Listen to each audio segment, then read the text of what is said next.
Let's go to substrate school. Stone Coat Countertop Epoxy is easy to apply, and building the substrate can be fun when you have the right tools. This video is jam-packed full of pro tips for the do-it-yourselfer, the weekend warrior, and the contractor artisan. This video is part of our Epoxy Skills series. Visit us anytime at stonecoatcountertops.com. Stay tuned and enjoy the video.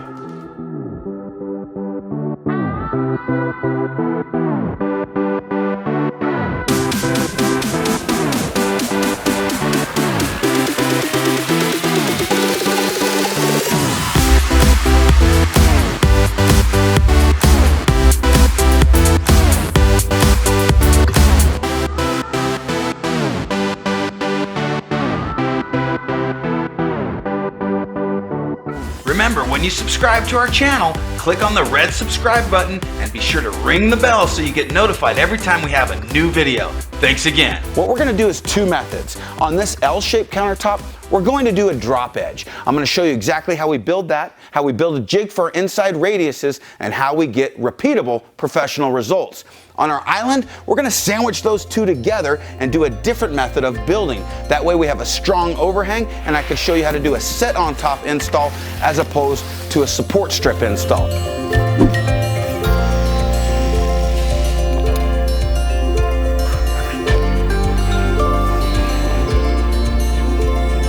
All right, we're going to let that dry. We'll come back and sand it flush, and we're ready to cut out our countertop.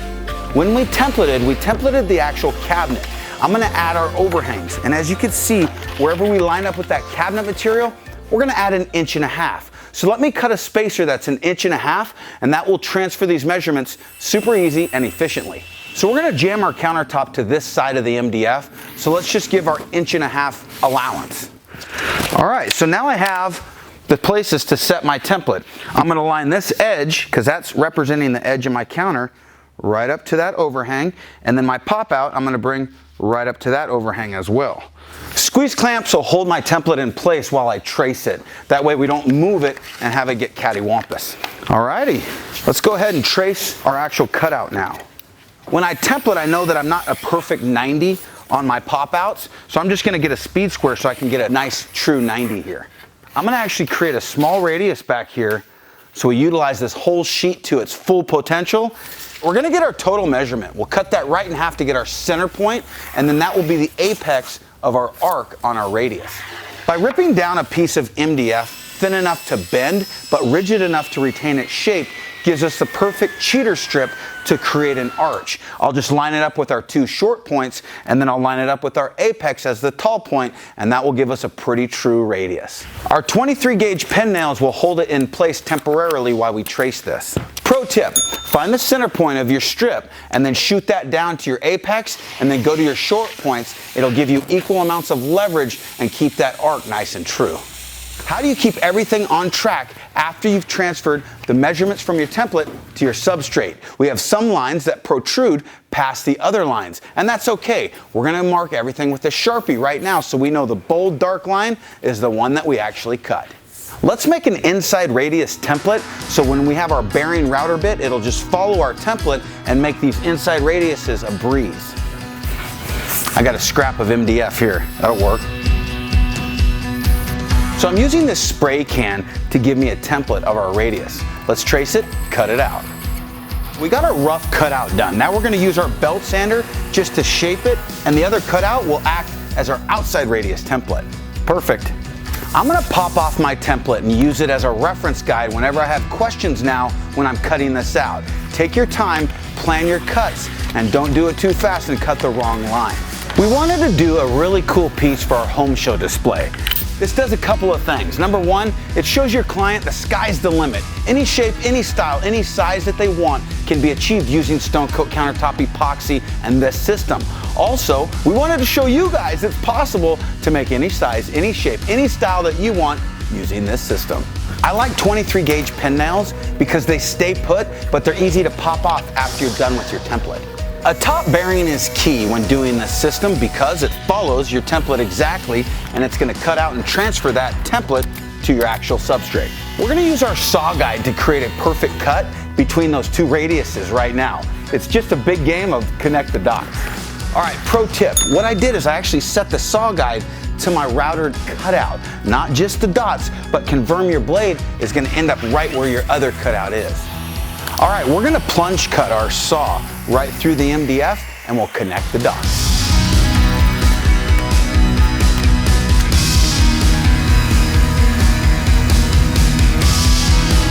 Not bad. Sweet.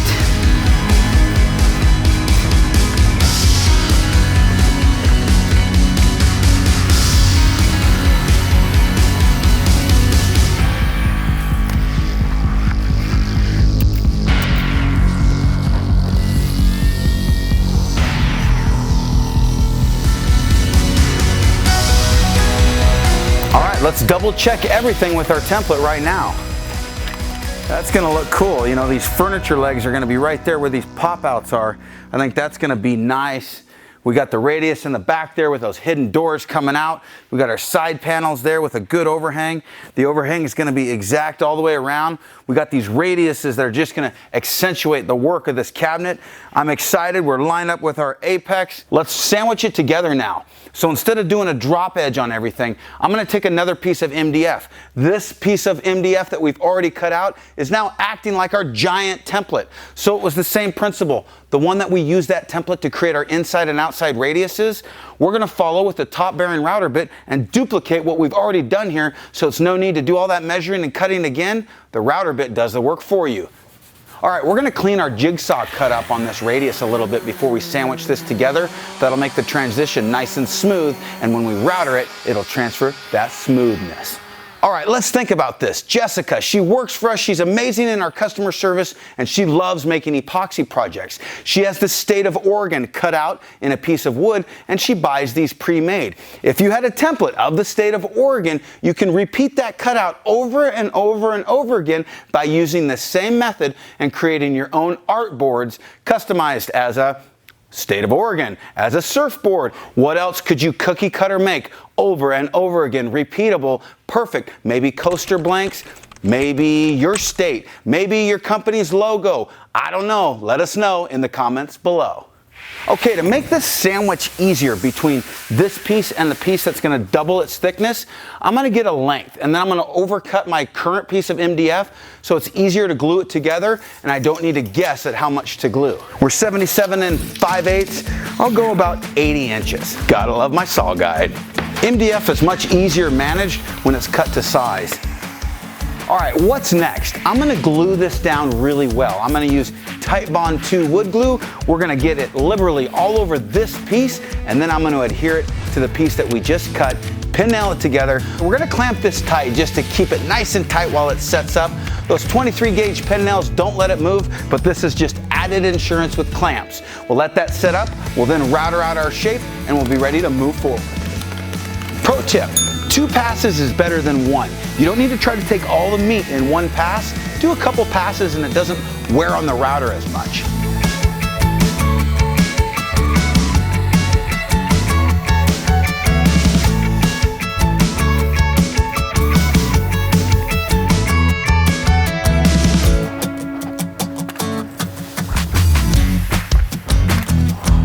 All right, while we've been working on our other island piece, this piece has been drying where we've seamed it together. It's been about an hour, it's nice and warm in here, so it's already setting up. You can see it's already pretty well set up, but it's still very pliable. So I'm gonna move this with care, and I'm gonna use my foam cutting table. Pro tip, if you wanna make your cutting easy, do it on a piece of insulation foam. It catches your cutouts and it keeps everything nice and straight. Okay, I'm gonna sand the bottom of this to get it flush so when I attach my drop edge, it's nice and tight. Watch out.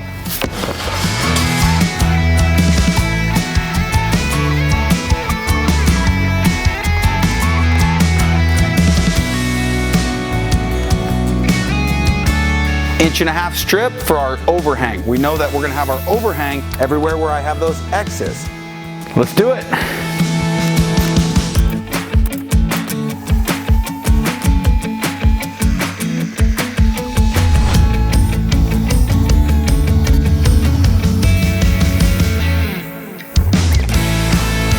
Okay, now we'll just connect the dots again and do our long straight cuts. Pin nails make a great temporary clamp for holding your saw guide in place on tricky cuts.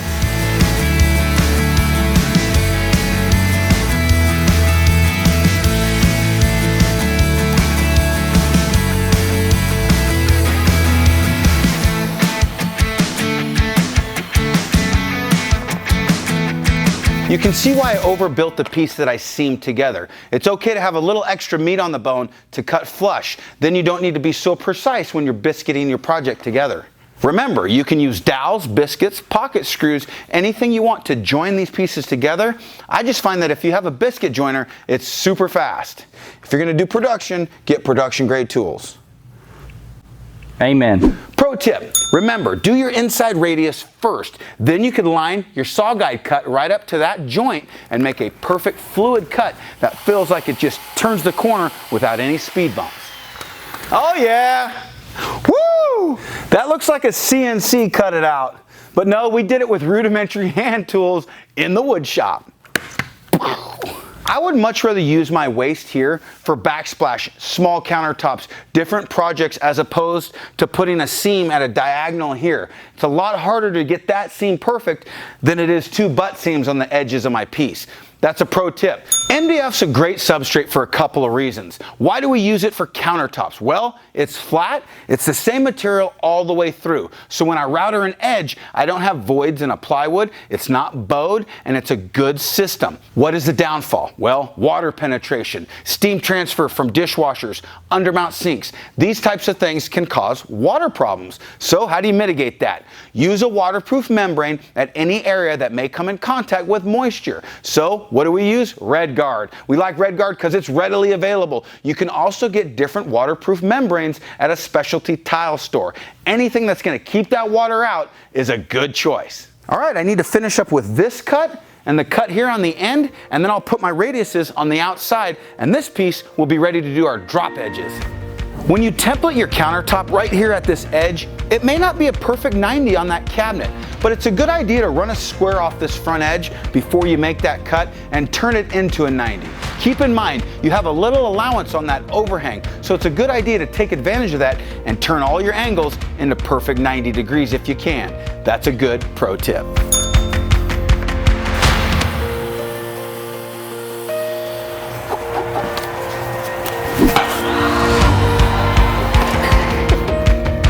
Now we have a big enough substrate to actually build our piece. If I didn't add these two ends, we would have been shy. So that's why seaming is important.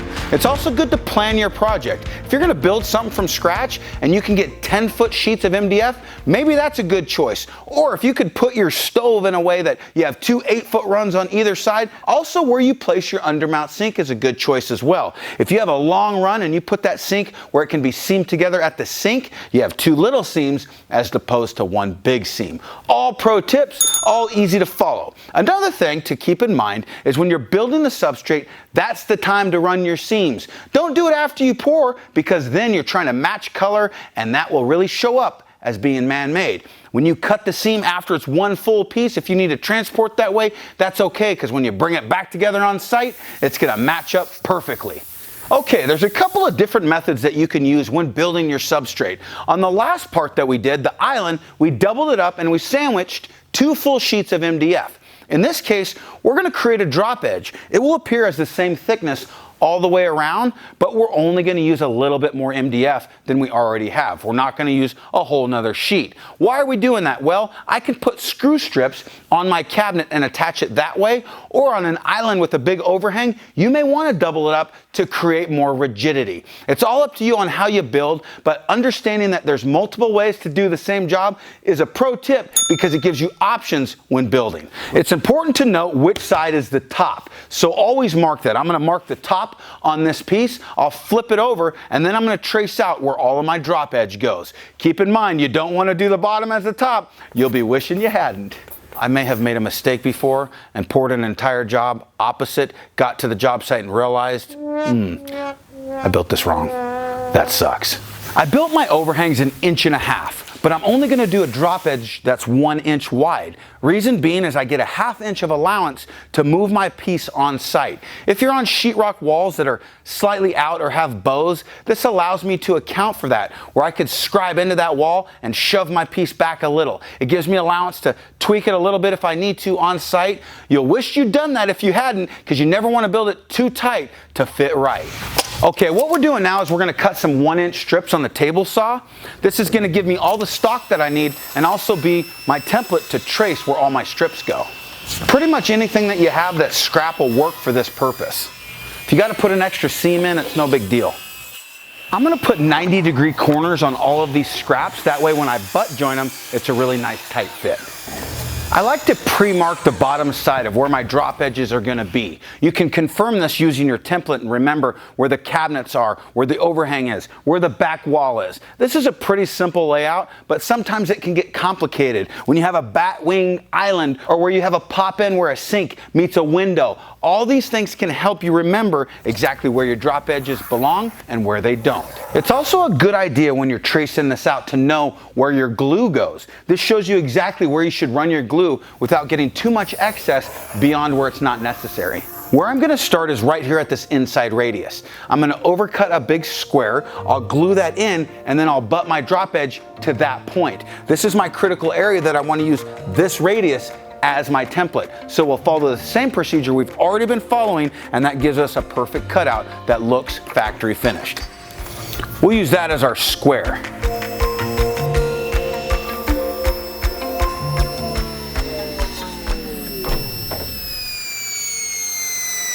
I don't know what's hanging it up, dude. Oh.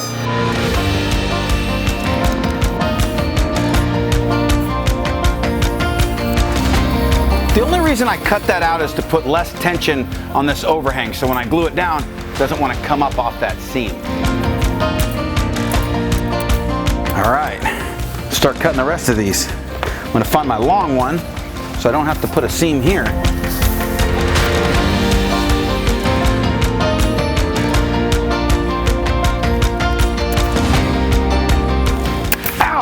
Just kidding. Just kidding. Did I scare you? You did. All right, one thing that I like to do here is wipe up my excess glue. I do it on the front and the back. The reason I do that is so my bearing will follow a nice straight surface and not have bumps from the glue. It's also important that ooze out is good. You want ooze out coming out of that edge. That means your joint is fully glued. It's also good to note that wherever your seam is, you want to go perpendicular across that seam with your drop edge. You wouldn't want to put another seam exactly where that one is because you get more strength. It acts like rebar when you glue and nail this to the underside. It gives you more rigidity. Save a lot of wood this way. Yeah. And then the downside is it's not as rigid. Yeah, it'd be more prone to bow and stuff like that, but with good support on your cabinets, you don't need to worry about that anyways. That's why you don't want to span more than 2 feet without support. That's a good pro tip as well. I'm just full of pro tips. I'm full of something. You're full of pro tips, man. It's also good practice to cut your strips a little long. You can come back and sand them flush to your countertop, but it gives you a little bit of meat on the bone to get that perfect.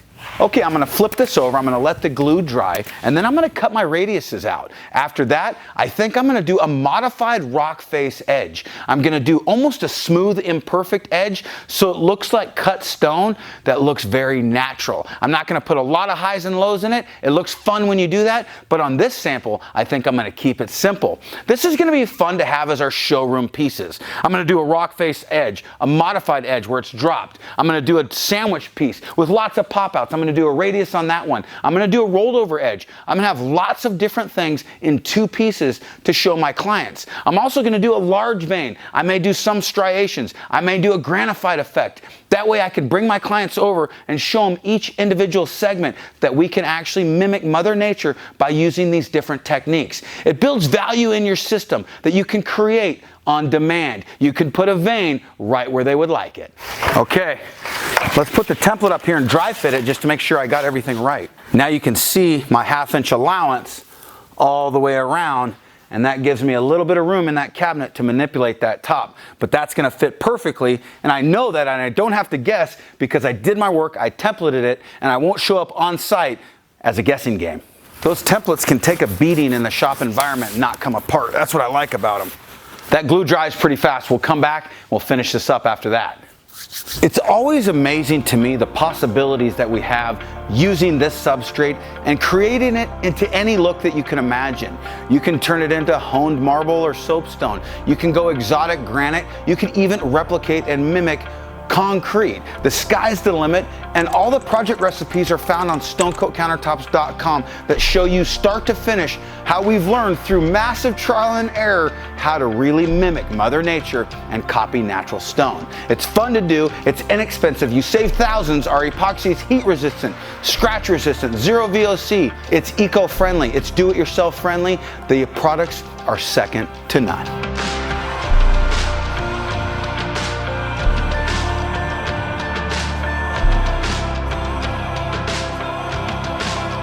Hey, what's up everyone? This is Luke from Stone Coat Countertops. This video was a part of our epoxy skills series. If you want to see more videos like this, check out the link in the description below.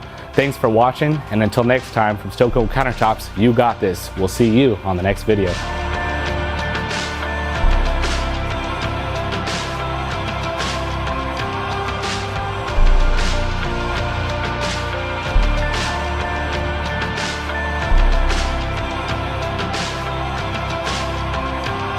Kenny, where do people find RK3 Designs, man?